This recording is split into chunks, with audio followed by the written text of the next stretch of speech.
हाँ सुनो, कल जो मैंने प्रूफ कराया था F इक्वल्स टू R/2, याद है आपको? तो उसमें जो मैंने प्रूफ कराया था उसका एक बार फिर से डायग्राम बना देता हूँ, और जो स्टेटमेंट लिखा है उसको ध्यान से देख लो। ये जाके कॉपी में अच्छे से फेयर कर लेना, ठीक है? आई बात समझ में? कल जो मैंने प्रूफ कराया था उसका स्टेटमेंट या प्रूफ तो लिखवाया नहीं था, याद है ना आपको? तो वो चीज़ आपको करनी है।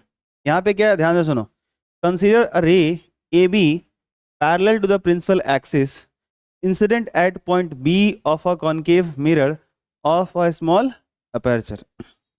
ध्यान से सुनो, यहाँ पे एक छोटे अपर्चर का, एक बहुत ही छोटे अपर्चर का मतलब कम टेरा का एक हमारे पास कॉन्केव मिरर है। कौन सा मिरर है बताओ? और यहाँ पे प्रिंसिपल एक्सिस के पैरेलल एक लाइट रे जो है वो इंसिडेंट कराया गया है, कुछ ऐसे। और इसका नाम दिया गया ए बी। क्या नाम दिया गया? इस लाइट रे का क्या नाम है बोलो? देखो, जो मैंने पढ़ा उसी का मैं यहाँ पे डायग्राम बना रहा हूँ, ध्यान से देखो, समझ में आएगा। Consider a ray A B parallel to principal axis incident at point B of a concave mirror of a small aperture. सही बात है क्या? देखो तो क्या सही बनाया मैंने अभी? एक छोटा अपर्चर का मिरर मान लेता हूँ मैं। इस मिरर के पॉइंट बी पर एक लाइट रे ए बी इंसिडेंट हो रही है, और ये कॉनकेव मिरर है। आगे बढ़े, आगे सुनना। After reflection from the mirror, जब रिफ्लेक्शन हुआ उस मिरर से लाइट रे का, दिस रे converge is two point F. ये जो है प्रिंसिपल एक्सिस को वो कन्वर्ज करता है रिफ्लेक्शन के बाद, और कौन से पॉइंट पे कन्वर्ज करता है? इधर कोई पॉइंट पे कट करता है, इधर कोई पॉइंट पे कट करता है।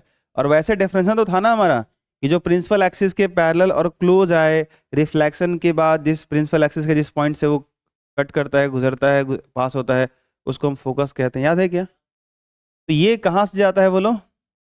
एफ से। कहाँ से जा रहा है? तो ये वाला पॉइंट हमने क्या बोला? एफ। ये इसको क्या बोलते हैं? पोल। इधर कहीं क्या होता है? Centre of. सही बात है क्या? ओके। अब कहानी सुनना, थोड़ा सा इंटरेस्टिंग है, बहुत ज़रूरी है आपके लिए सुनना ये। अभी देखो, according to law of reflection, law of reflection क्या कहते हैं बताओगे? Angle of incidence is equal to angle of reflection. तो मुझे यहाँ बताओ कि मुझे एंगल ऑफ इंसिडेंस और एंगल ऑफ रिफ्लेक्शन बनाना है, तो मुझे क्या करना पड़ेगा? नॉर्मल चाहिए, और नॉर्मल खींचते हैं पॉइंट ऑफ इंसिडेंस के ऊपर। तो पॉइंट ऑफ इंसिडेंस यहाँ है जहाँ पे लाइट इंसिडेंट हुई है, ये सेंटर ऑफ कर्वेचर है। तो इन दोनों को ऐसे मिला दिया जाए, बोलो हाँ या ना? अगर इन दोनों को हमने ऐसे मिला दिया तो क्या यही वाली जो लाइन है ये नॉर्मल हो जाएगी? एंड दिस एंगल, यानी ये वाला एंगल क्या हो जाएगा बोलो? आई। और ये वाला, और ये आपस में क्या होंगे बोलो? देखो यहाँ पर यही लिखा हुआ है कि according to the law of reflection, कहानी क्या बनेगी? I equals to R, angle I equals to angle R. कोई दिक्कत किसी को? ओके, आगे देखना। As A B parallel to P C, ये अगर पैरेलल है, ए बी पी सी के पैरेलल था, पी सी क्या है? Principal axis. तो ए बी पी सी के पैरेलल है, तो कौन? B C F equals to angle I. ये क्या लिखा हुआ है? इसको आई थोड़ा समझना, ठीक ना, कंफ्यूज मत होना। ध्यान से देखो, कौन सा? B C F, B C F. इस एंगल को आई क्यों बोला गया, आप बता सकते हो?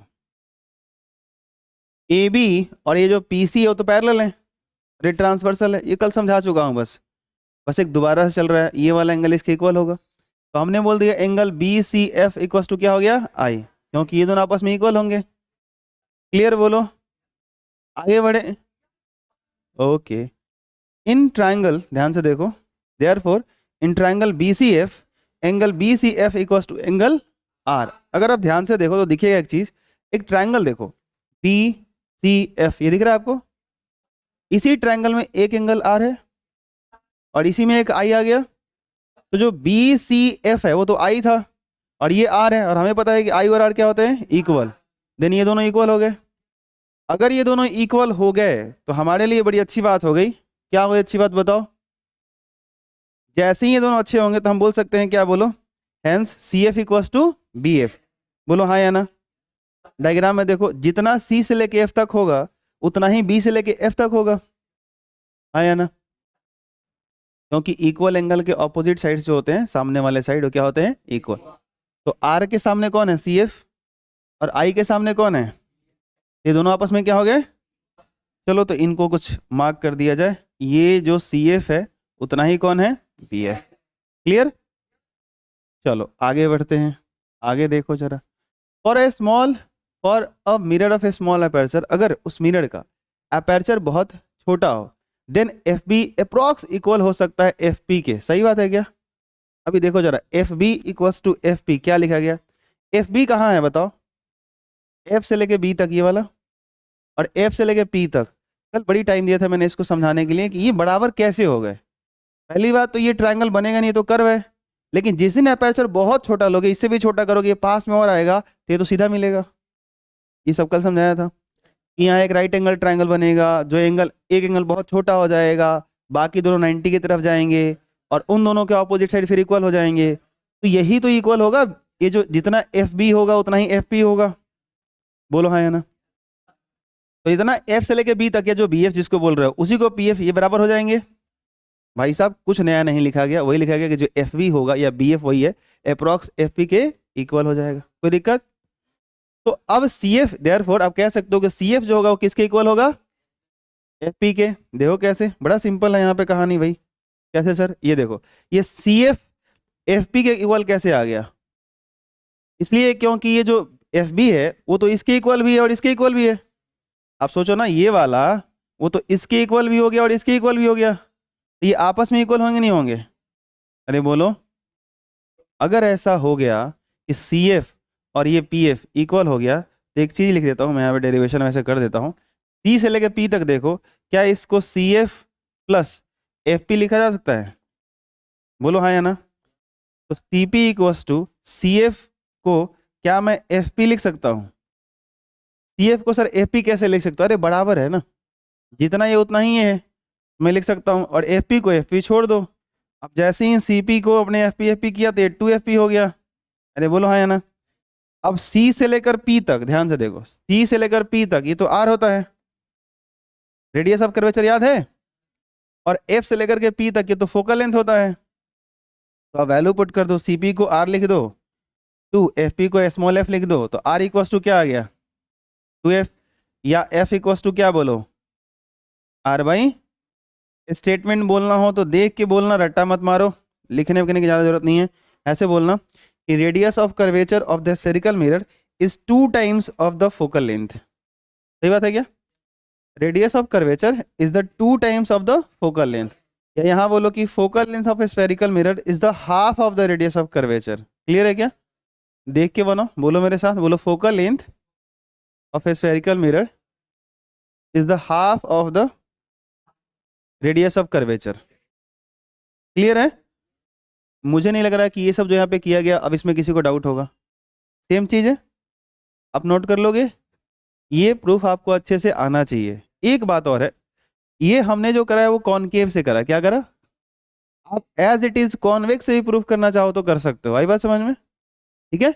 आप ट्राई करना, एकदम ऐसे ही होगा, कुछ नहीं करना, वहां भी एक लाइट रे पैरेलल लेके आना, नॉर्मल खींचना, आई आर दिखाना, आई आर इक्वल दिखाना, एक ट्रायंगल बनेगा बीसीएफ वहां भी बनेगा, मतलब जो चीज आप कॉनकेव में कर रहे हो ना वही आप कॉन्वेक्स में ट्राई करना, डेफिनेटली वहां से आप एज इट इज प्रूफ कर सकते हो। इतना इतना ही आसान है और ऐसे ही हो सकता है, कोई दिक्कत, कर लेना वैसे, क्योंकि कई बार एग्जाम में पूछ देता है कि ये बराबर r/2 प्रूफ तो करो, बट कहता है कि कॉन्वेक्स मिरर से प्रूफ करो। बात समझ में। तो अगर कंडीशन दे दिया, देखो अभी आपको लग रहा होगा ना, वो मुस्कुरा रहा है बच्चा, उसको लग रहा है कि नहीं ठीक है, आप पता है आप फाइनल जब पेपर दे रहे होते हो आपका सारा मुस्कुराहट गायब हो जाता है। ये बात समझ में, ठीक है। तो प्लीज़ आप अभी इसको सीरियस लीजिए, आप कहीं ना कहीं 10th क्लास में हो और उसकी प्रिपरेशन कर रहे हो, तो आप बोर्ड का प्रिपरेशन कर रहे हो, तो आपके लिए बड़ा मजाक वाला विषय नहीं है। आप जो भी पढ़ रहे हो पढ़ाई सीरियस कर लो, फिर उसके बाद बैठ कर मजाक करते रहेंगे हम लोग, क्या दिक्कत है।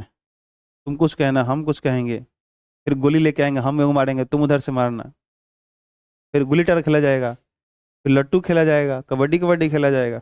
लाइफ में बचा ही क्या है भाई, यही सब तो करना है। चलो शुरू करें। Okay, rules for obtaining images form by concave mirror, ये कर चुके थे हम लोग, झूठ नहीं बोलना, कर चुके थे ना? ओके भाई साहब, पहला किए थे हम लोग, दूसरा भी कर चुके थे, तीसरा, चौथा, ये हुई ना बात। Formation of different types of images bye a concave mirror, इसके लिए मैं पूरा आपको आज वो क्या बोलते हैं उसको, डेमोन्स्ट्रेशन, एक बढ़िया सा मैं आपको मैं कुछ ट्रिक व्रिक बताने वाला हूँ। और मैं चाहता हूँ कि पहले आपको सारी चीज़ें याद हो जाए, और फिर मैं इसका वन पॉइंट एक एक करके मैं पॉइंट आपको एक्सप्लेन करूँ, उसके इमेजेस बनाऊँ, फिर आप वो छापा छापी वाला लिखने वाला काम आराम से आप घर पे कर लो, बड़ा आसान हो जाएगा। परंतु अब एकदम 20-25 मिनट जो मैं बोल रहा हूँ शांति से सुनते जाना, ठीक है? सुनो, अगर आपके पास कॉनकेव मिरर है, क्या है बोलो? अगर हमारे पास, if we have a concave mirror, then so many places for objects. Sir how much, how many, where where देख रहे हो मेरी इंग्लिश आप? Okay, this is a concave mirror. Okay, what is this? Okay, and what is this? Centre of curvature, and the mid point of CNP is known as, आप तो बोल ही सकते हैं कि जो फोकस होता है, अभी तो देखो, अगर आप सही से समझ गए हो तो मान लो कि फोकस का एक्चुअल डेफिनेशन नहीं समझ में आ रहा है कि sir when a light rays comes closer parallel to the principal axis and after reflection go through the point, that point, जिस पॉइंट से जा रहा है उसको फोकस बोलेंगे, डिफाइन करने नहीं आ रहा, तो इतना बोल दो कि the mid point of the centre of curvature in the pole is known as principal focus, कहानी खत्म। लेकिन मेरे को ये मत सुनाना, ये तब की बुद्धि बता रहा हूँ जब तुम्हें एग्जाम में याद ना आए, ये ट्रिक लगाओ, कम से कम ऐसे लिख के आओ। आई बात समझ में? कोई दिक्कत? हाँ, यहाँ पे नहीं चलेगा, यहाँ पे पूरा मेरे को सुनाना है जो मैंने पढ़ाया है। चलो शुरू करें आगे। ओके, एग्जैक्टली मिड पॉइंट होता है, आगे बढ़े, बढ़िया। तो सुनो, ये जो कॉनकेव मिरर होता है, कॉनकेव मिरर के सामने हम करते क्या है, जब कोई ऑब्जेक्ट रखते हैं तो कॉनकेव मिरर करता क्या है, मैक्सिमम केसेस में जो इमेज बनाता है वो रियल इमेज बनाता है। सर रियल इमेज मीन्स तो पहले ही बता चुका हूँ, वो इमेज जिसको आप स्क्रीन पे ऑब्टेन कर सकते हो। स्क्रीन मीन्स क्या, जैसे समझाता हूँ, यहाँ कोई ऑब्जेक्ट एक टॉर्च जला दो, जैसे प्लेन मिरर में क्या होता था कि अगर यहाँ सोचो प्लेन मिरर होता और आप इधर से एक टॉर्च जला देते तो पीछे से भी एक टॉर्च जलता हुआ आपको ऐसा लगता, लेकिन क्या एक्चुअल में मिरर के पीछे कोई टॉर्च है? नहीं है, बात समझो। लेकिन समझो बात, अगर आप यहाँ पे एक टॉर्च जलाओगे, इधर इसके सामने, इस कॉनकेव मिरर के सामने आप एक टॉर्च जला दो, लाइट रेज आएंगी, रिफ्लेक्शन होगा, तो जहां इमेज बनेगा ना वहां एक्चुअल में एक टॉर्च जैसा फील होगा, और जैसा कि वो रियल इमेज होगा। उसको आप पर्दा लगाओगे ना तो पर्दे पर मतलब आपको ऑब्टेन्ड होगा, उसको महसूस कर सकते हो, उसको देख सकते हो, उसको छू सकते हो। अब टॉर्च टॉर्च जैसा इमेज बनेगा, इसी नहीं कि टॉर्च ही आ जाएगा एगो नया वहां पे, उसका इमेज बनेगा, लेकिन वो रियल होगा। उसको स्क्रीन पे पर्दा गिराओ और पर्दे पे देखना चाहो तो इमेज पर्दे पे दिखेगा, स्क्रीन पे दिखेगा। एक बात समझ में? तो कितने कंडीशन में कहाँ कहाँ ऑब्जेक्ट रखते हैं पहले ये समझते हैं। तो देखो, एक तो पोजीशन होता है कि ऑब्जेक्ट प्लेस्ड एट इंफिनिटी, सबसे पहला, कहाँ बोलो, ऑब्जेक्ट को कहाँ कहाँ प्लेस्ड करते हैं वो सारा सुनो। पहला पोजीशन है इन्फिनिटी, इन्फिनिटी का मतलब इस मिनट से बहुत दूर, क्लियर? दूसरा, सारे पोजीशन ध्यान से देखना और सबके नाम पकड़ के बैठो सही से। अगर मैंने ऑब्जेक्ट यहाँ रख दिया, इधर रख दिया, तो इसका क्या नाम होगा कि ऑब्जेक्ट कहाँ प्लेस्ड है, तो बोलूंगा between infinity and centre of curvature. ये सेंटर ऑफ कर्वेचर है, इधर जो बहुत दूर होगा उसको इंफिनिटी बोलेंगे, तो इंफिनिटी और सेंटर ऑफ कर्वेचर के बीच में है। अगर मैंने इस ऑब्जेक्ट को यहाँ प्लेस कर दिया तो बोलूंगा, क्या बोलो, at the centre of curvature. सही बात है। अब आप ही बताओ, अगर मैंने इसको यहाँ रखा तो क्या बोलोगे? बिटवीन, बोलो, हाँ, centre of curvature and focus, या between focus and centre of curvature, पहले ये बोलो चाहे वो बोलो, आया ना? अच्छा, यहाँ पे अगर रख दो तो क्या बोलोगे? At the focus. अच्छा, यहाँ रखोगे तो क्या बोलोगे? Focus and, between focus and pole, या बोलो बिटवीन फोकस एंड सीधे मिरर बोल दो। आई बात समझ में? इसके बीच कहीं रखो चलेगा। बताओ कितने पोजीशन हुए, काउंट करके बताओ। जो सही से काउंट करेगा उसको मेरी तरफ से कुछ प्राइज मिले। कितना हुआ? सबने गलत काउंट किया, किसी को नहीं मिलेगा, 6 होगा। कितना होगा? 6 होगा। समझ में आया तुम्हें? सबसे पहला इन्फिनिटी, उसके बाद इन्फिनिटी और सी के बीच 2 हुआ, फिर सी पर आया 3 हुआ, सी और एफ के बीच 4 हुआ, एफ पे एक आएगा 5 हुआ, एफ और पी के बीच कितना हुआ? अच्छा, देखो 7वां भी लोग बना देते हैं। एक बुक्स में मैंने देखा था कहीं, पता है कहाँ पे? पोल पे। वो तो वही बात होगा, मिरर पे तुम चढ़ गए। बात समझ में आई तुम? वो कोई बहुत बड़ा ये चीज नहीं है। आई बात समझ में? बोलो। तो मेनली कितने कंडीशन है बोलो? ओके, तो सुनना सही से, मैं 6 का 6 कंडीशन ऐसे समझाऊंगा, तुम्हें बता रहा हूँ, सही से सुनो बस। वो सारा का सारा यहीं पे याद हो जाएगा, कुछ नहीं करना है, और स्टेटमेंट खुद से बनाना सीख जाओ, रट्टा मारने की जरूरत नहीं पड़ेगी। आई बात समझ में? तो पहली बात, ऑब्जेक्ट कहाँ कहाँ प्लेस कर सकते हैं मैं आपसे सुनना चाहता हूँ, बोलो। ना ना ना ना, बढ़िया से बोलो। इन्फिनिटी। अच्छा ओके ठीक है, चलो इन्फिनिटी। दूसरा, between infinity and centre of. तीसरा बोलो, at the centre of curvature. चौथा, between centre of curvature and focus. Very good. पांचवा, एट द फोकस। छठा, इसमें क्या ले लेते हैं? Between focus and pole. भगवान ने 5 ही उंगली दिया, अच्छा ही किया वैसे। समझ में आया तुम्हें? क्लियर है? अब एक छोटा सा ट्रिक देता हूं, अभी मान लेना, ठीक है? बाद में बनाऊंगा तो जान लेना, अभी मान लो। सुनना सुनना सुनना, अगर ऑब्जेक्ट इन्फिनिटी पे होता है, सुनना सुनना, ऑब्जेक्ट इन्फिनिटी पे होता है तो इमेज बनता है फोकस पे। कहाँ बनता है? बनाएंगे हम लोग इसका डायग्राम ना, तो दिख जाएगा, टेंशन मत लेना। तो अभी सुनो पहले सही से बस। मैं यहाँ पे एक ये इमेज बना रहा हूँ, और वो नीचे बनता है, नीचे बनता है, इन्वर्टेड बनता है। तो राइट ना, वो मान के चलो ऐसा ये ग्रीन वाला इमेज है, ठीक है? अब जैसे जैसे ऑब्जेक्ट को उधर लेके आते हो ना, इधर इधर मिरर की तरफ, जैसे जैसे ऑब्जेक्ट मूव करता है towards the concave mirror, then image जो है मूव करता है away from the concave mirror. मतलब ऑब्जेक्ट जैसे जैसे इसके पास आता है, इमेज इससे दूर जाता है, और एक एक पोजीशन जैसे जैसे पास में लाओगे, वैसे एक एक पोजीशन ये दूर जाता है। कहानी समझना। तो पहला मैंने बताया तुम्हें, अगर तुम्हें पकड़ में आ गया कि मैं बोलूं कि when object placed at infinity then image formed at principal focus of the concave mirror. ये लाइन याद हो गया तुम्हें? याद करना ही नहीं है, सोचना है, सुनना है। सुनो, when object placed at infinity, बहुत दूर है, तो अभी मान लो कि जो मैं बोल रहा हूँ वो सही है, और बोलो कि इमेज कहाँ फॉर्म्ड होगा? फोकस पे। कहाँ बनेगा? अगर मैंने एक पोजीशन ऑब्जेक्ट को आगे इधर खिसकाया, मिरर की तरफ लेके आया, तो तुम इमेज को एक पोजीशन आगे खिसका देना, इधर उल्टा, ऐसे। आई बात समझ में? अगर मैं बोलूं कि when object placed between infinity and centre of curvature then image found between principal focus and centre of curvature. एक पोजीशन तुम इमेज को इधर आगे बढ़ा दो, समझे क्या? अगला, when object placed at the centre of curvature then image form at the centre of curvature. अरे इसके बीच में तो आ चुके हो ना, इसका एक स्टेप और आगे बढ़ा दो, ठीक है? ओके, अगला मैं बोलूं कि when object placed between centre of curvature and the principal focus then image form between centre of curvature and infinity. Clear? When object placed at the principal focus then image formed at infinity. आई बात समझ में? And last, when object placed between principal focus and the pole, then image found behind the mirror. अबे उधर infinity से और दूर कहां जाओगे? उधर नहीं जा सकते। ये एक ऐसा पोजीशन है एफ और पी के बीच जिसका इमेज बिहाइंड द मिरर बनता है। Is it clear? चलो अब मैं तुम्हें और अच्छे से फील दिलाने के लिए ये काम कर रहा हूं, और कोई बात नहीं है, ठीक है? तो थोड़ा सा जो मैं सिखा रहा हूं उसको सीखो, बड़े काम की चीज है। सुनना सुनना सुनना, मैं एक ऑब्जेक्ट यहाँ पे ले रहा हूँ, सुनाई दे रहा है आप लोगों को? एक ऑब्जेक्ट मैं यहाँ पे ले रहा हूँ, और ये ऑब्जेक्ट है भले ही बोर्ड पे, बट मिरर से बहुत दूर है। मैं इसको मान के चलता हूँ कहाँ बोलो? इन्फिनिटी पे। कहाँ मान के चलता हूँ?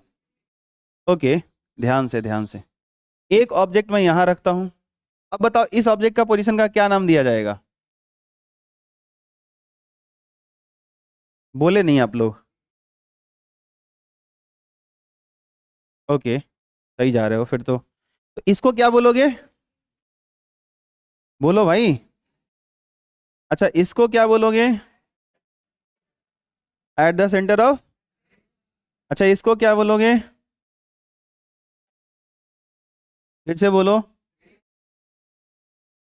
ओके, इसको क्या बोलोगे, क्या बोलोगे? एट द, कुछ तो गड़बड़ हो रहा है। अच्छा इसको क्या बोलोगे? बोलो बोलो, कोई कलर बचा हुआ है? हाँ देखो सारे कलर अलग अलग हैं। अरे बोलो, हैं अलग अलग? जो बता रहा हूँ उसको ध्यान से देखना। जब ऑब्जेक्ट इन्फिनिटी पे होता है, फटाफट बोलना, जब ऑब्जेक्ट इन्फिनिटी पे होता है तो इमेज कहाँ बताया था मैंने? फोकस पे, यहाँ पे। और देखो व्हाइट कलर का है तो मैं व्हाइट कलर ही बना रहा हूँ, ठीक है? इससे पकड़ में आया कि उस ऑब्जेक्ट का इमेज ये है, सही बात है? अरे बोलो हाँ या ना।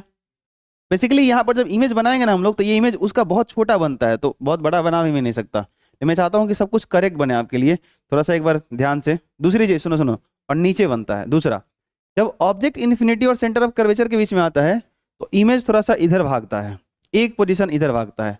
तो इसमें कहीं भी बना सकते हो, बट इसके मैं नीचे बना रहा हूँ।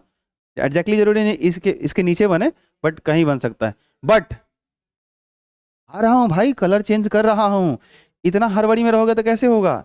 मैं एक टाइम में एक ही काम कर सकता हूँ ना। देखो पकड़ो सही से, दिख रहा है? ओके, तीसरा कौन है बोलो? तो सेंटर ऑफ कर्वेचर अगर एक पोजीशन और आगे बढ़ा तो इधर से एक पोजीशन और आगे कहाँ जाओगे? यहीं पे आओगे। बोलो हाँ या ना, सही बात है क्या?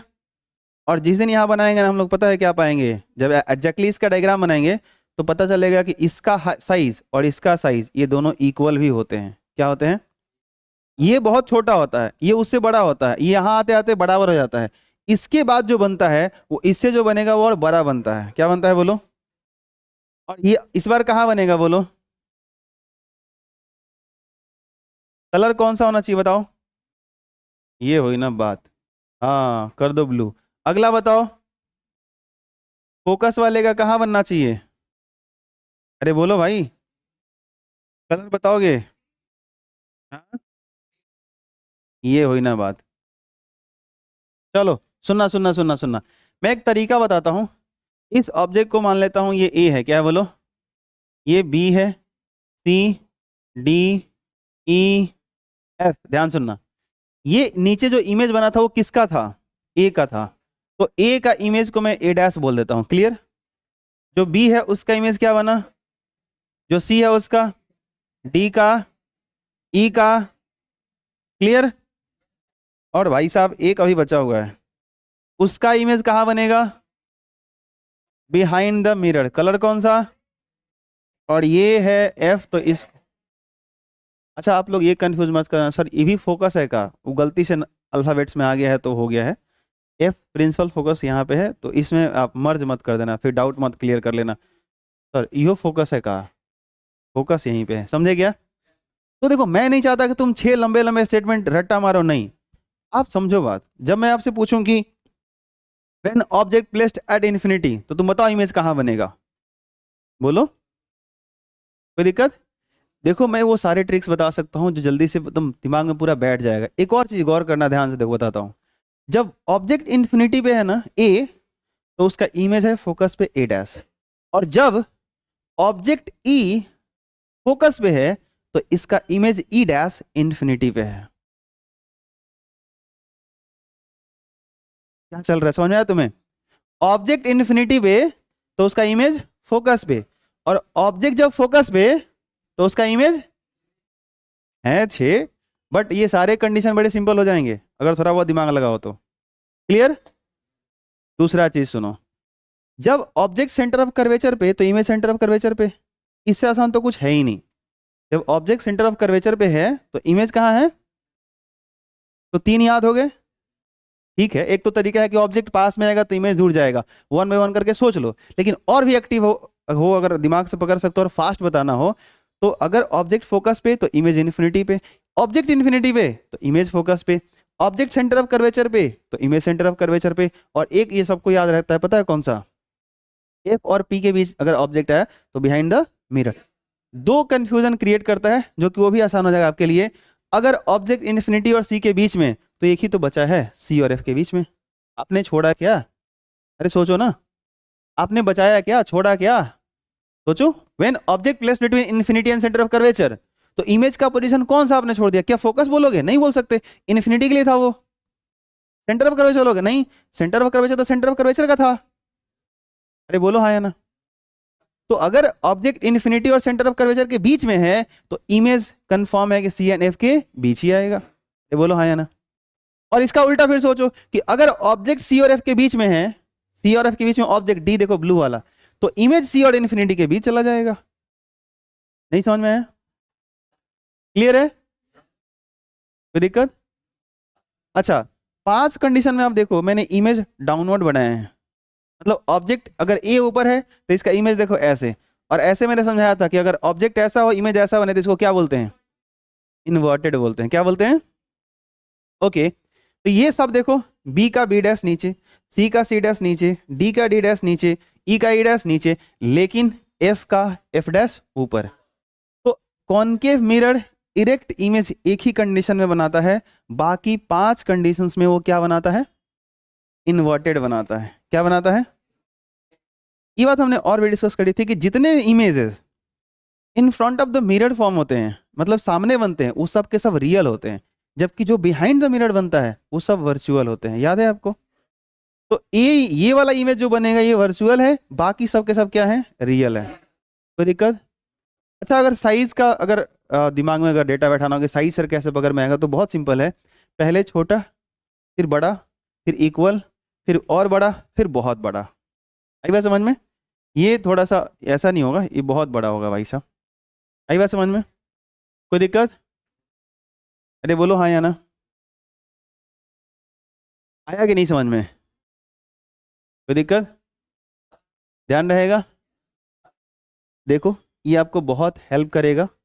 आई बात समझ में? और मुझे लगता है कि ये आपको डायग्राम बनाने चाहिए, तो आप कॉपी में जब घर पे जाना तो ये जो भी ABCD मैंने लिखा आप एक ही कलर से बनाओगे, लेकिन ABCD लिख लोगे तो आपको पता चलेगा कि ए का इमेज कौन है? ए डैश, बी का कौन है? बी डैश, सी का सी डैश, डी का डी डैश, ई का ई डैश, एफ का एफ डैश। तो आप ऐसे अल्फ़ाबेट से सिंबॉलिक दे सकते हो, और कहाँ ऑब्जेक्ट है तो इमेज कहाँ बन रहा है ये आपको बड़े अच्छे से क्लियर हो जाएगा। कोई दिक्कत? बोलो। तो भाई साहब आते हैं पहला, when the object is placed between, ये देखो थोड़ा सा उल्टा है, मतलब जो हम लोगों ने पहला कंडीशन रखा है ये छठा वाला, बट आप पकड़ लोगे सब। सुनना, when the object is placed between pole and focus of the mirror image will be found behind the mirror. सही बात है कि नहीं? अब वो अगर आपको डायग्राम याद है तो आपको ये स्टेटमेंट रट्टा मारने की जरूरत नहीं है भाई साहब। एक बात समझ में? आप वो सोच करके आप स्टेटमेंट बना सकते हो, और वैसे ही स्टूडेंट बनो, ज़्यादा बेहतर है। कितना डेटा याद करोगे भाई? आगे बढ़े। हियर इमेज इज इरेक्ट, क्या वो इरेक्ट था? अभी तो देखा था आपने, मैंने बोला ना वो सब बनाओ, डायग्राम इसका बना रहा हूँ, बट अभी मान लो उधर जो दिखाया था समझ में था ना कि ऑब्जेक्ट ऐसे था तो इमेज भी तो ऐसे ही था। तो here image is erect, virtual, and the size is greater than the object. Clear है सबको? अब आते हैं, सर इसका डायग्राम बना कर दिखाओ, क्या एक्चुअल में जो आप बोल रहे हो वो सही है क्या? ओके भाई साहब, कोई बात नहीं, अगर आप कह रहे हो या कन्फ्यूजन हो रहा है कि सर इसका कहानी क्या है, तो चलो अब बनाते हैं 1 बाई 1 करके। अब एक एक करके हम लोग क्या करेंगे? इमेज फॉर्म करेंगे, ठीक है? सही लग रहा है? चलो, ये हम लोगों का कौन सा मिरर है बताओ? एक कॉनकेव मिरर है। इस कॉनकेव मिरर में ये हम लोगों का ये हो गया प्रिंसिपल एक्सिस। क्या हो गया बोलो? ये प्रिंसिपल एक्सिस हो गया भाई साहब, तैयार है ना? ओके, इस पॉइंट को हम क्या कहते हैं बताओगे? क्या कहते हैं? पोल कहते हैं। इधर इसका कहीं ना कहीं ऐसे स्फीयर बनेगा तो इसका सेंटर इधर कहीं आएगा। बोलो हाँ या ना। सेंटर ऑफ कर्वेचर सी, सी और पी के एग्जैक्टली बीच में अभी तो कह सकते हैं कि क्या होता है बोलो? फोकस होता है। सही बात है। अब हमको बनाने हैं 6 इमेजेस, मैं इसी की कॉपी कर लेता हूँ। सही बात समझ में? बड़ा हेल्प मिलेगा। चलो, सबसे पहला हमने जो स्टेटमेंट पढ़ी थी, सुनना, हमने जो स्टेटमेंट पढ़ा था, देखो object placed between F and P, ऐसे पढ़ा। पहला ऑब्जेक्ट कहाँ रख रहे हैं हम लोग बताओ? एफ और पी के बीच में, ऐसे हमने रख दिया। क्या आपको एक चीज़ मैंने बताई थी कि जब भी किसी ऑब्जेक्ट का इमेज बनाना है तो उस ऑब्जेक्ट का कोई भी एक पहले पॉइंट सेलेक्ट करो, उस पॉइंट से 2 लाइट रे आपको डाइवर्स करता हुआ निकालना है। और आपने क्या रे डायग्राम के लॉज पढ़े? 4 कल लिखवाया था मैंने कि, अरे कल हम पढ़ रहे थे 4, आपको बताया गया था कि जो जब कोई लाइट रे प्रिंसिपल एक्सिस के पैरेलल जाती है तो आफ्टर रिफ्लेक्शन ऑफ फोकस से जाती है। कोई लाइट रे अगर सेंटर ऑफ कर्वेचर से जाएगी तो सेंटर ऑफ कर्वेचर वाले लाइट आएगी तो उसी पे वापस लौट जाएगी। अगर वो फोकस से जाएगी तो पैरेलल हो जाएगी। अगर प्रिंसिपल एक्सिस से कुछ एंगल बनाता हुआ पोल पे इंसिडेंट होगी तो उतना ही एंगल बनाकर रिफ्लेक्ट हो जाएगी। वो 4 आपने पढ़े हैं, 4 में से 2 पॉसिबल जो आपको लगे आसान लगे वो आपको लेने हैं। और एक पॉइंट से, इस ऑब्जेक्ट के एक पॉइंट से 2 लाइट रे निकालो और उनका रिफ्लेक्शन दिखाओ। आफ्टर रिफ्लेक्शन, इमेज मैंने शुरू में बताया था आपको कि आफ्टर रिफ्लेक्शन या रिफ्रैक्शन जहां पे एक्चुअली लाइट रे मिट करती हैं वो पॉइंट इमेज होता है। सही बात है क्या? ओके, देन हम लोग क्या करने वाले हैं, ध्यान से सुनना भाई साहब। यहाँ पे हम लोग करने वाले क्या है कि एक लाइट रेज हम यहाँ से लेके चलने वाले हैं। थोड़ा कलर में अलग अलग रखता हूँ ताकि आपको अच्छा लगे और समझ में आए, और कोई बात नहीं है। एक लाइट रेज इसके टॉप वाले पॉइंट से पकड़ा और प्रिंसिपल एक्सिस के पैरेलल ले गए। इसका जिस दिन रिफ्लेक्शन होगा ये कहाँ से जाएगा बताओ? ये फोकस से जाएगा। क्लियर है सबको? ओके, इसी पॉइंट से एक लाइट रेज और लेके जाना है और वो लाइट रे मुझे लगता है कि पोल पे डाल देना चाहिए यहाँ पे। अब मुझे दिख रहा है कि यहाँ पे एक एंगल ऑफ इंसिडेंस बना होगा, यहीं से इतना ही एंगल ऑफ रिफ्लेक्शन बना के लाइट रे ऐसे वापस चली जाएगी बाहर। बोलो हाँ या ना? सही बात है क्या? अब सोचो क्या लग रहा है, रिफ्लेक्शन के बाद इस पॉइंट से, सुनो, इस पॉइंट से ये 2 लाइट रेज निकली, रिफ्लेक्शन इन दोनों का हुआ। अब ध्यान से देखो क्या लग रहा है कि जब आगे बढ़ाओगे तो क्या ये कहीं पे मिलेंगे? ये डाइवर्स हो रहे हैं। तो अगर ये डाइवर्स हो रहे हैं तो किसी एक पॉइंट से हो रहे होंगे, लेकिन एक्चुअल में तो ऐसे आए, यहीं से रिफ्लेक्शन हो गया। तो हम क्या करेंगे, इनको पीछे की तरफ बढ़ाएंगे। क्या ये बात सही है? अरे क्या ये बात सही है कि इसको ऐसे पीछे बढ़ाओगे? बोलो हाँ या ना? क्या ये बात सही है, इसको पीछे बढ़ाओगे? और जब पीछे बढ़ाओगे तो क्या ये कहीं ना कहीं मिलेंगे? ऐसा लगेगा कि ये दोनों जो लाइट रेज हैं वो इस पॉइंट से डाइवर्ज हो रहे हैं। तो ध्यान से पकड़ो सही से, इस पॉइंट का इमेज बस ये बना है, एक पॉइंट का इमेज बना है। फिर अगले वाले पॉइंट से 2 लाइट रे निकालो, वो करना नहीं है, बस हो गया, समझने के लिए काफी है ये। तो बस नीचे वाले पॉइंट को पकड़ो, फिर वहां से 2 लाइट रे निकालो, रिफ्लेक्शन दिखाओ, उसका इमेज बनाओ, इसके नीचे बन जाएगा। भैया कहानी इतनी सी है कि ये जो आपने ऑब्जेक्ट यहाँ पे रखा है उसका जो इमेज बनेगा वो इमेज यहाँ पर कुछ ऐसा बन जाएगा। क्या बात आपको समझ में आई? क्या ये बात आपको समझ में आई? सच बताओ भाई, क्या सच में आपको समझ में आया? मैंने बोला था उस टाइम कि आप मान लो, अब जान लो। सही बात है ना? हाँ जान लो, मतलब हथियार लेके निकल मत जाना। चलो चलो मास्टर साहब के जान ले लिया, ये सब मत करना। समझ में आया क्या? तो अब इसको देख के पूरा स्टेटमेंट बनाते हैं, ठीक है? When object placed between principal focus and pole, then image form behind the mirror. Here nature of image is the erect, erect है, वर्चुअल है, and the greater size compare to the object, greater size of the object. Object से इसका size क्या होता है? बड़ा होता है। क्लियर? अब सुनना, यहाँ पे जो चीजें, यहाँ से जो सवाल पूछे जा सकते हैं वो सारे मैं आपको पहले क्लियर करना चाहता हूँ। पहला सवाल ये होता है कि कौन कौन सा मिरर है जो वर्चुअल इमेज बना सकता है? तो आंसर है प्लेन मिरर भी बना सकता है, कॉनकेव मिरर भी बना सकता है, और आगे आप कॉन्वेक्स पढ़ोगे वो भी वर्चुअल इमेज बना सकता है। ये बात समझ में? फिर से, अभी कॉन्वेक्स हमने नहीं पढ़ा है बट पढ़ेंगे तो दिख जाएगा कि वर्चुअल इमेज प्लेन, जैसे होता क्या है ना कि हम लोग ये समझते हैं कि प्लेन मिरर, याद करो जो प्रॉपर्टीज लिखवाया था हमने तो उसमें कहा था कि प्लेन मिरर हमेशा वर्चुअल इमेज बनाता है, याद है आपको? अरे बोलो है ना? और कॉनकेव क्या होता है, इसके अलावा सारे रियल बनाते हैं। तो होता क्या है कि हमारे दिमाग से बात निकल जाता है कि कॉनकेव एक कंडीशन में वर्चुअल ही बनाता है। तो अगर सिंपल सवाल ये हो कि कौन कौन से टाइप का mirror, concave, convex, plane mirror, क्या ये तीनों वर्चुअल बनाते हैं? आंसर हाँ बनाते हैं। ये एक ही कंडीशन में बनाता तो है। अरे बोलो हाँ या ना? हाँ, अब है कि ऑब्जेक्ट कहाँ प्लेस करो, इसके लिए कंडीशन है। प्लेन मिरर के सामने आप ऑब्जेक्ट पास में रखो, दूर रखो, कहीं भी रख दो, वो वर्चुअली बनाएगा। इसके साथ ऐसा नहीं है, ये अपने साथ एक कंडीशन लेके आया कि भैया जब जब ऑब्जेक्ट आप फोकस और पोल के बीच रखोगे तभी मैं उस ऑब्जेक्ट का बिहाइंड द मिरर एक वर्चुअल इमेज बना के दूंगा। क्लियर? दूसरा सवाल ये कि प्लेन मिरर जब वर्चुअल बनाता है ये भी वर्चुअल बनाता है, तो फिर दोनों में डिफरेंस क्या है? डिफरेंस ये है कि प्लेन मिरर जब भी वर्चुअल बनाता है तो वो इक्वल साइज का बनाता है, सेम साइज का बनाता है। इसका ध्यान से देखो, ये ऑब्जेक्ट का साइज है, ये इमेज का साइज है। आई बात समझ में? तो ये जब वर्चुअल बनाता है तो उसको क्या कर देता है? लार्ज कर देता है, उसके साइज को बढ़ा देता है। आई बात समझ में? कोई दिक्कत? इसीलिए आगे चल के मिलेगा, जब मैग्निफिकेशन आप मिरर में निकालते हो, जहां पे सिखाया था मैंने, तो वहां 1 आता है, यहाँ 1 से ज्यादा आता है। आई बात समझ में? खैर कोई नहीं, मैग्निफिकेशन में बाद में बात करेंगे। तो ये बड़ा बनाता है। क्लियर है? आपको समझ में आया? तो ये डिफरेंस है। तो यहाँ पे एक अच्छा सवाल उठता है, पता है क्या? कि कौन सा तीनों mirror, concave, convex and plane, ये तीनों वर्चुअल बनाते हैं, लेकिन कौन इक्वल साइज का बनाता है, कौन बड़े साइज का बनाता है और कौन छोटे साइज का बनाता है? ठीक है, तो जो बड़ा साइज का बनाता है कॉनकेव है। जो ऑब्जेक्ट के साइज से भी इमेज का साइज छोटा कर दे और वर्चुअल बना दे, वो कॉन्वेक्स होता है, जो हमने अभी नहीं पढ़ा है।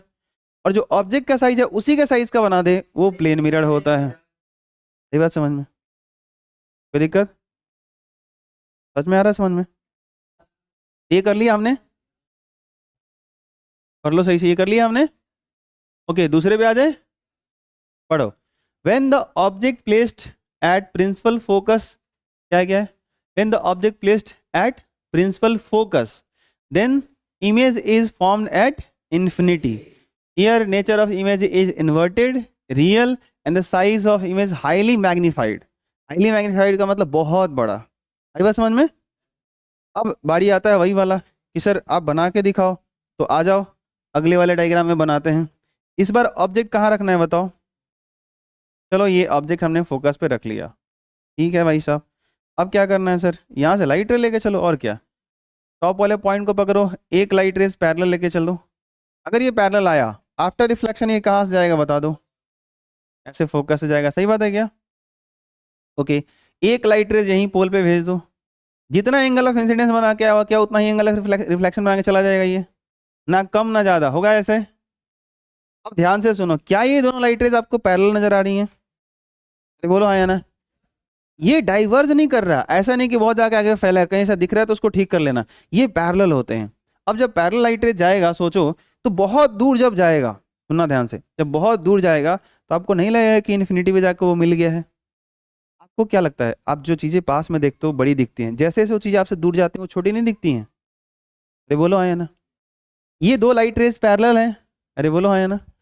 ये दो लाइट रेस पैरेलल हैं।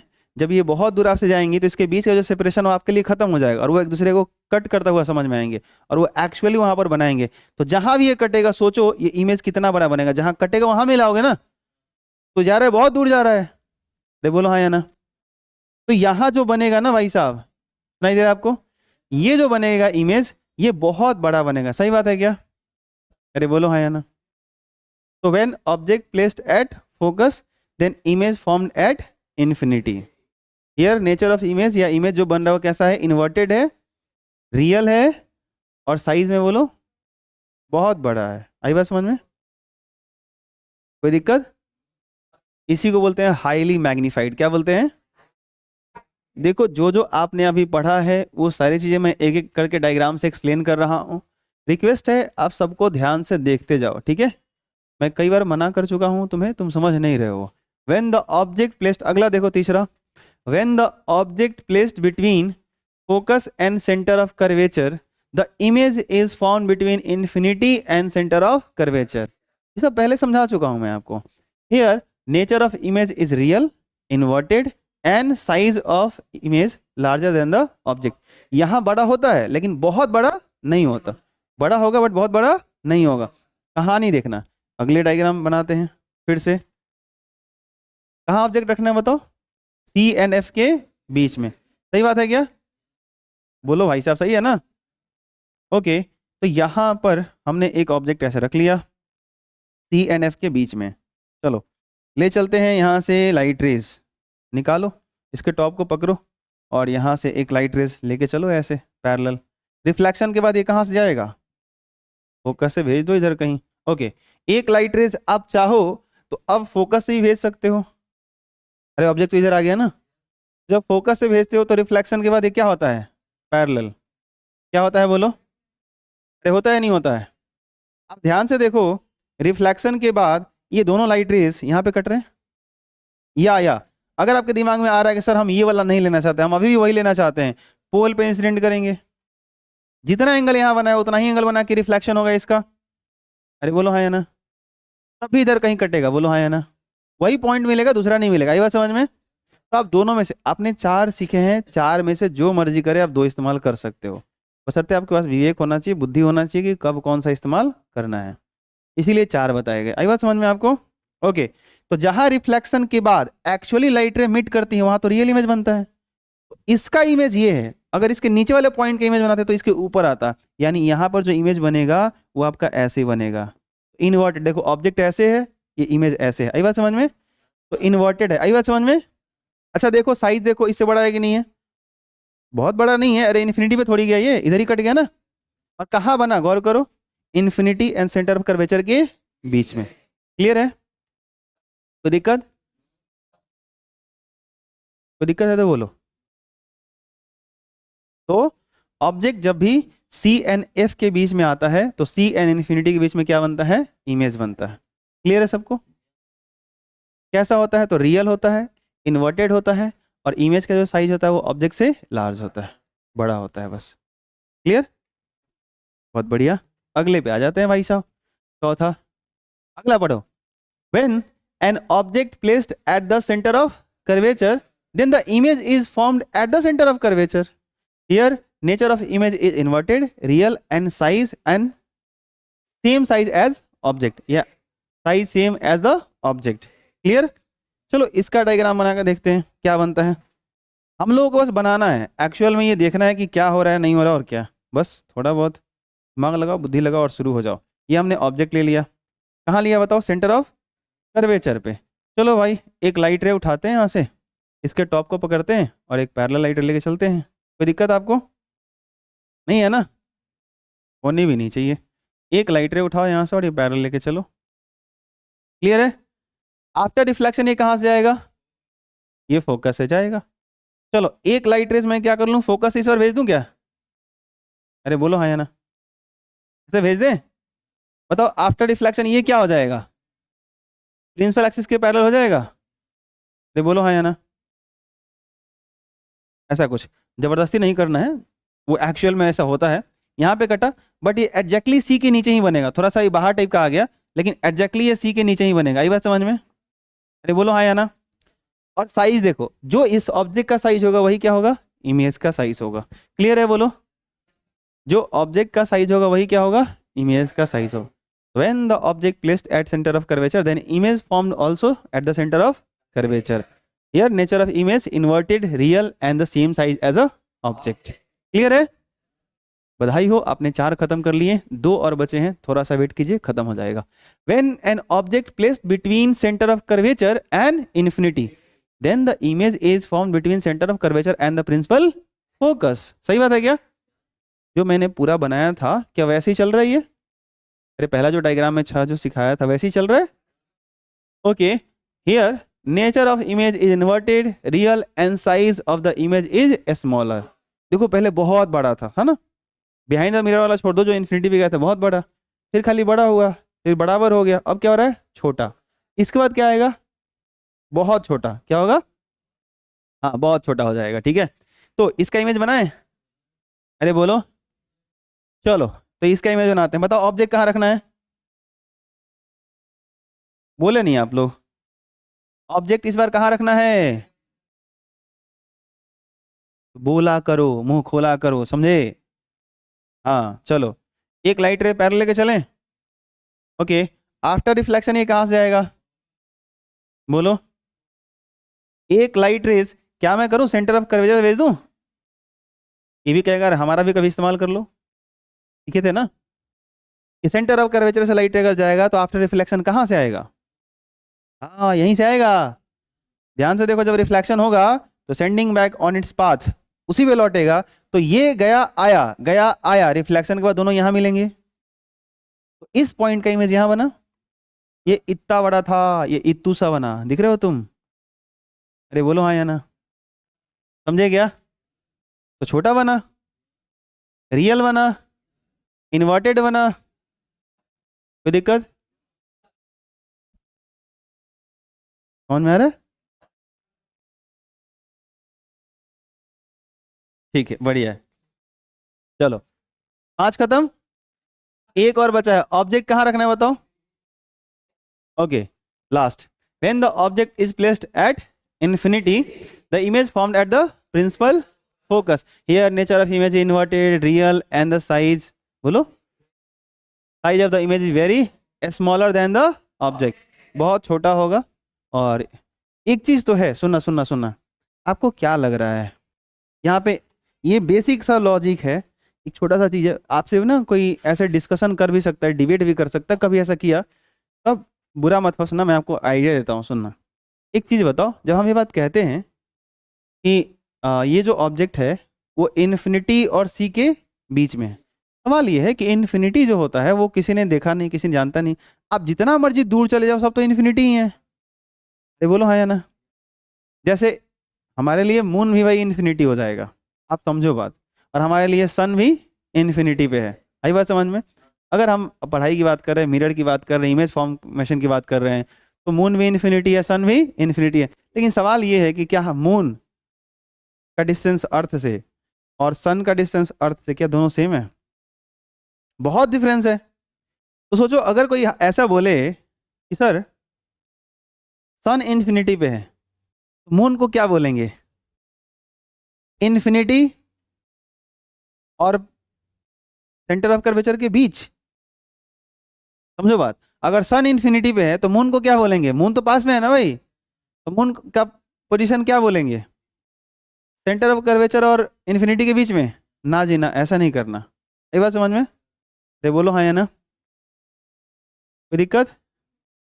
देखो इन्फिनिटी का इन द सेंस ये है कि जब आप ऑब्जेक्ट को इतना दूर कर दो, सुना सुना, वही पॉइंट, वही पोजीशन, वही डिस्टेंस इन्फिनिटी हो जाता है जब ऑब्जेक्ट को आप इतना दूर कर दो कि इमेज वो ऑलमोस्ट कहाँ बन जाए? फोकस पे। कहाँ बन जाए? सुनना, मैंने क्या सिखाया था? जैसे जैसे ऑब्जेक्ट को इन्फिनिटी से मिरर की तरफ लाते हो वैसे वैसे इमेज दूर भागता है। हम लोग बना रहे हैं जितना डायग्राम सब उल्टा कर रहे हैं। पहले हमने ऑब्जेक्ट एफ और पी के बीच रखा था, फिर एफ पे रखा, फिर सी एन एफ के बीच रखा, फिर सी पे रखा, फिर इन्फिनिटी और सी के बीच रखा, अब इस इन्फिनिटी पे रखने जा रहे हैं। तो कहानी समझो कि जैसे जैसे आप ऑब्जेक्ट को इधर इन्फिनिटी की तरफ लेके जा रहे हो, गौर करो इमेज इन्फिनिटी से भाग के इधर आ रहा है। नहीं हो रहा है क्या ऐसा? आप ऑब्जर्व कर रहे हो कि नहीं कर रहे हो? यहाँ तो सारे डायग्राम हैं, आपको बड़े इंटरेस्टिंग तरीके से दिखा सकता हूँ। ये देखो पहला, ये तो बिहाइंड द मिरर था। फोकस वाला देखो, फोकस पे ऑब्जेक्ट है, इमेज कहाँ बना? ये देखो फोकस और सी के बीच ऑब्जेक्ट और इधर आ गया, इमेज इमेज पास में आ गया ना। ऑब्जेक्ट और उधर गया, इमेज और इधर आ गया, ऑब्जेक्ट और उधर गया, इमेज और इधर आ गया। अरे बोलो हाँ या ना, आ रहा कि नहीं आ रहा समझ में? जैसे जैसे ऑब्जेक्ट इधर आएगा, ध्यान से देखो, इमेज उधर भागेगा ये छोड़ के, और जैसे दिख रहा है, बोलो समझ में आ रहा है कि नहीं आ रहा है? आ रहा है? तो मैं आपसे ये कह रहा था कि जब ऑब्जेक्ट आप सी से दूर लेके जाते हो तो कौन से पॉइंट को आप इन्फिनिटी एंड सी के बीच बोलते हो? तो सी के थोड़ा सा जब पास में आप थोड़ा सा दूर जाते हो तो वही इन्फिनिटी और सी के बीच में होता है। आप बहुत दूर चले जाओगे ना, आप सन का इमेज बनाओ, मून का इमेज बनाओ, ऐसा नहीं हुआ कि वो फोकस से बहुत ज़्यादा इधर उधर बन जाएगा। मतलब मेरे कहने का ये मतलब है कि आप एक डिस्टेंस के बाद ऑब्जेक्ट आप इन्फिनिटी पे कहीं भी रख लो, इमेज वो फोकस के पास में ही बनेगा। आई बात समझ में? उन दोनों में सेपरेट करना बड़ा टफ काम है हमारे लिए। कोई दिक्कत? तो कहानी सुनना, हाँ, ये नहीं कि इन्फिनिटी अगर सन है तो मून को इन्फिनिटी और सी के बीच मानेंगे, ना भाई ना, वो सब इन्फिनिटी में ही मानेंगे। क्या मानेंगे? क्लियर है सबको? हाँ, तो ये डाउट नहीं आना चाहिए, अगर आएगा तो ये कर लेना। अच्छा एक बात और, जैसे जैसे ऑब्जेक्ट को इधर लेके जा रहे हो, सोचो ना लॉजिक क्या कह रहा है कि इमेज इधर से भागता हुआ आ रहा है तो फोकस में ही तो जाएगा। जिस दिन ऑब्जेक्ट बहुत दूर चला जाएगा, इमेज भाग के कहाँ पे आएगा? फोकस पे आ जाएगा। आई बात समझ? और यही चीजें होती हैं, देन फाइनल बनाते हैं। चलो ऑब्जेक्ट आप हम लोग रख लेते हैं कहाँ पे, बोलो? इन्फिनिटी पे। अब सवाल है कि अगर ऑब्जेक्ट इन्फिनिटी पे है तो हम ऑब्जेक्ट को इस बोर्ड पर दिखा नहीं सकते। क्या बात समझ में आई? क्योंकि अगर अगर हमने दिखाया कि ये देखो ऑब्जेक्ट यहाँ पर है, इसका मतलब है कि इन्फिनिटी वो है ही नहीं। एक बात समझ में? तो सवाल ये है कि इन्फिनिटी से, सुनना सुनना सुनना, इन्फिनिटी से जो लाइट रेज आती हैं, कहाँ नहीं समझना पहले, इन्फिनिटी पे ऑब्जेक्ट है और वहां से लाइट रे हम लेकर आना है और उसका रिफ्लेक्शन दिखाना है, और आफ्टर रिफ्लेक्शन ये देखना है कि इमेज कहाँ बनेगा। तो दिमाग में क्या आएगा कि इन्फिनिटी से लाइट रे अगर लेके आएंगे तो हमारे साथ एक प्रॉब्लम है क्या, जितने सारे ऑब्जेक्ट होते हैं वो जब लाइट रेज निकालते हैं, सुनना सुनना सुनना, जितने सारे लाइट रेज निकालते हैं वो डाइवर्जिंग होता है, ठीक। ऐसे डाइवर्जिंग सन हो, मून हो, कहीं से कोई लाइट रिफ्लेक्ट होकर आ रही है, कहीं कोई लाइट खुद ही इमिट कर रहा है जो ल्यूमिनस ऑब्जेक्ट है। तो अगर वो लाइट रे डाइवर्ज हो रहा है तो मेरे एक सवाल का जवाब दो, क्या ये लाइट रे जैसे जैसे आगे बढ़ेंगी क्या इनके बीच का ये डिस्टेंस बढ़ता जाएगा? बोलो हाँ या ना। सोच के देखो, अगर मैं यहाँ पर एक काम करूँ, मैंने बोला कि ये सन है, क्या है बोलो, यहाँ सन है, यहाँ से मैंने क्या करा, एक पॉइंट पकड़ा और एक लाइट रे जैसे निकाली, कहानी सुनना, एक लाइट रे जैसे निकाली और दूसरी लाइट बहुत कम एंगल बनाता हुआ यहाँ से ऐसे निकाला मैंने, कहानी समझना कहानी।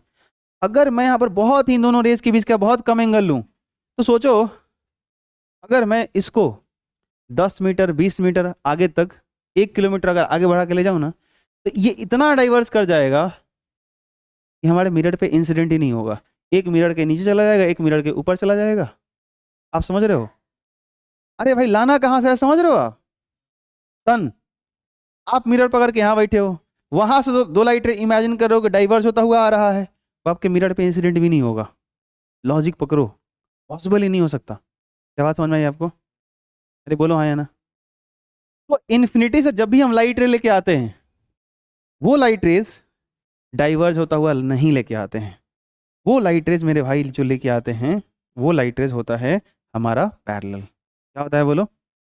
और दो पैरेलल लाइट रेज कहीं से चल के आए, इन्फिनिटी से चाहे आए चाहे कहीं से आए, इनके बीच का अगर डिस्टेंस चेंज नहीं हो रहा है तो वो जहाँ वो अगर पैरेलल लेके आ रहे हो तो मिरर पे इंसिडेंट होंगी। अरे बोलो हाँ या ना। अब पैरेलल ही क्यों लेके आते हैं, ये सही कैसे है, इसका एक और तरीका है समझने का, आपको एक आइडिया देता हूँ, और भी तरीका है इसका समझने का कि पैरेलल ही क्यों लाना जरूरी है, वो तो समझ गए आप, बट लाने से कोई प्रॉब्लम ही नहीं होता, ये कहानी समझो। आप एक चैप्टर पढ़ोगे हाइट एंड डिस्टेंस मैथ्स के अंदर, बट फिर भी एक सवाल आपसे मैं डिस्कस करता हूँ। मान लो कि कोई बिल्डिंग है, ठीक है, ये कोई इमारत है, कोई भवन है, कोई बिल्डिंग है, ठीक है, ऐसा कुछ, कहानी समझना, ठीक। इसके ऊपर एक बैठी हुई है फूल कुमारी, कौन बैठी है बोलो, ठीक है, और तुम में से कोई है, मान लें आप फूल कुमार, गोवर्धन है कोई, ठीक है, ये गोवर्धन है, ठीक है। अब सोचो ये जो है, जो गोवर्धन है, ये फूल कुमारी को देख रहा है, ये मुंडी अपना ही से उठाया होगा। अरे बोलो हाँ या ना। अगर ये गोवर्धन, सुनो सुनो सुनो, ये गोवर्धन जो है इधर चलते चलते आए की तरफ जाए तो क्या बता सकते हो इसको मुंडी ऐसे उठाना पड़ेगा? अरे बोल भाई, ये थोड़ा मुंडी ऐसे करके देख रहा होगा ना। अरे बोलो हाँ ना। अब ये मान लो चलता चला जाए, ये बिल्डिंग की तरफ जा भी रहा है और देख भी रहा है, तो कहानी समझना, मैं बस जो कह रहा हूँ उसको थोड़ा पकड़ना, बात मेरी बात, क्या ये आगे बढ़ते हुए क्या इसको मुंडी घुमाना भी पड़ेगा? ऐसे ही बोलो हाँ या ना।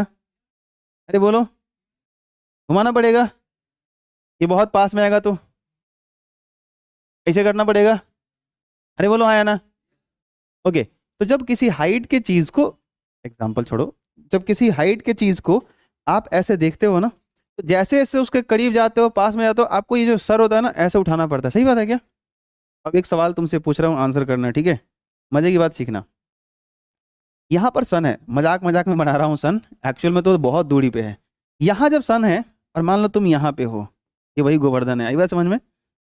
अब सोचना कि सन से एक लाइट रे जैसे आ रही है, ठीक है, क्या ये आदमी 2 मीटर 10 मीटर 20 मीटर 50 मीटर अगर सन के डायरेक्शन में चलता है, क्या ये आदमी यहां पर आने के बाद क्या ये मुंडी ऐसे उठाता है? क्या इसको उठाना पड़ेगा?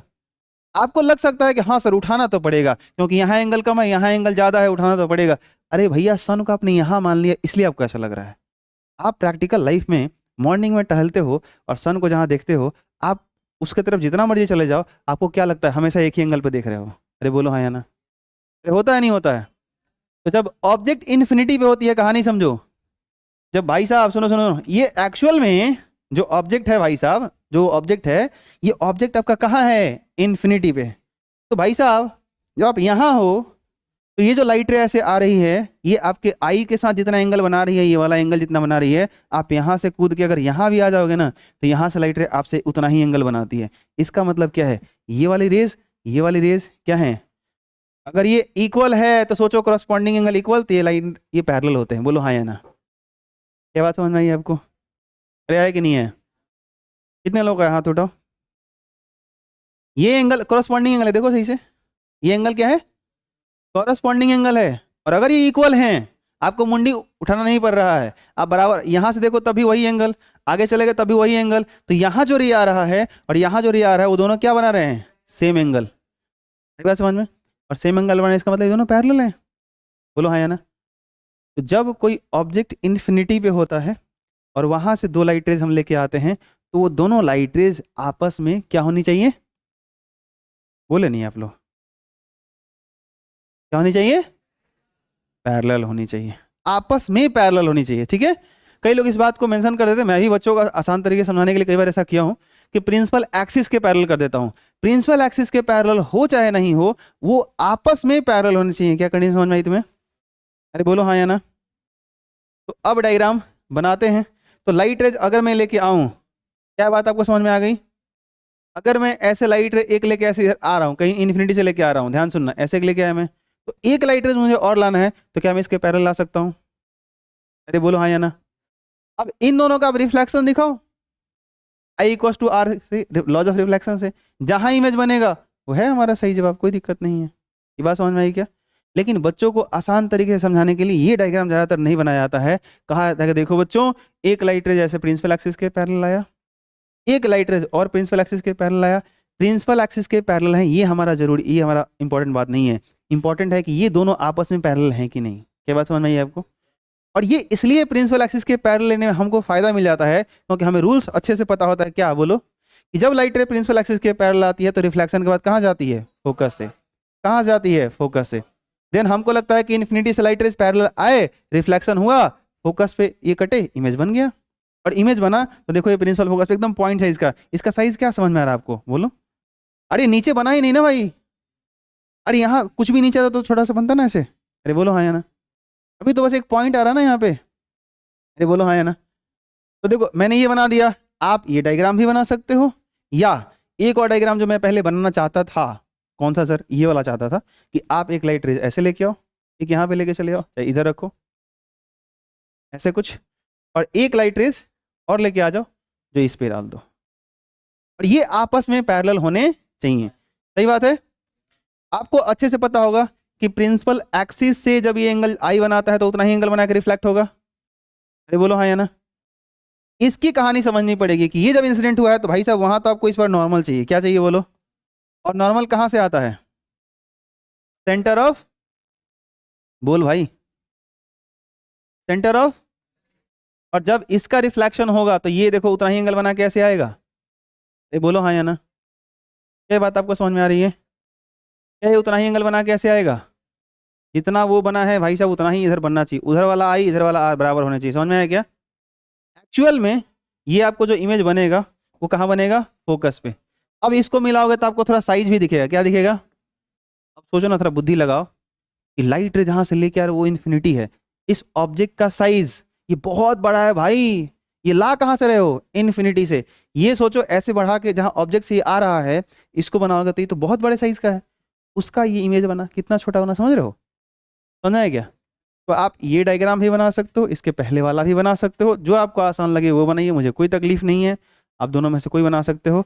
बस इतना ध्यान रखना कि इन्फिनिटी पे जब भी ऑब्जेक्ट रखोगे तो ऑब्जेक्ट नहीं दिखाओगे, वहां से लाइट रे पैरेलल लेके आओगे, और वो लाइट रेज आपस में पैरेलल होने चाहिए, चाहे वो प्रिंसिपल एक्सिस के पैरेलल हो या फिर ना हो। ये बात समझ में? कोई दिक्कत? तो ये 6 कंडीशंस होते हैं कि कॉनकेव मिरर के सामने अलग अलग पोजीशन में जब हम ऑब्जेक्ट को प्लेस करते हैं तो अलग अलग जगह पे उसका इमेज बनता है। कब रियल है, कब वर्चुअल है, कब साइज बड़ा, बराबर, छोटा, बहुत छोटा, ये सारे कंडीशंस आपके दिमाग में होने चाहिए। और इन सबको याद करने का सबसे बढ़िया तरीका क्या था पता है? वो वाला जो मैंने शुरू में वो ABCDEF लिखा था, वो बार बार एक दो बार बनाइए और पन्ने पर रखिए और अपने हिसाब से बोलिए कि when object placed at infinity then image formed at focus. Here nature of image inverted, real and the diminish size और पॉइंट साइज बोलो ऐसे कुछ, या बहुत छोटा, वेरी वेरी स्मॉल ऐसे। व्हेन ऑब्जेक्ट, जो भी एक ही करके रिवाइज करो कि when object placed between focus and pole then image form the behind the mirror. Here nature of image virtual, erect and the large size. बोलो हाँ या ना? वो डायग्राम देखो, अपने से लैंग्वेज बनाओ, स्टेटमेंट बनाओ, यहाँ से करोगे ऑटोमेटिकली सब अच्छा रहेगा, कोई दिक्कत? अरे बोलो। तो कॉन्वेक्स का खत्म हो गया, यही ध्यान है तुम लोगों का। कॉनकेव का खत्म हो गया, कॉन्वेक्स बचा हुआ है। और कॉन्वेक्स में खुशी की बात यह है कि दो ही होते हैं। कितने होते हैं? दो ही होते हैं, उसमें छह होता ही नहीं है। तो कोई टेंशन नहीं है, अगले क्लास में उसको कर लेंगे, कोई दिक्कत? चलिए, थैंक यू सो मच, अच्छे से इसको फेयर करके आना, मिलते हैं अगले क्लास में।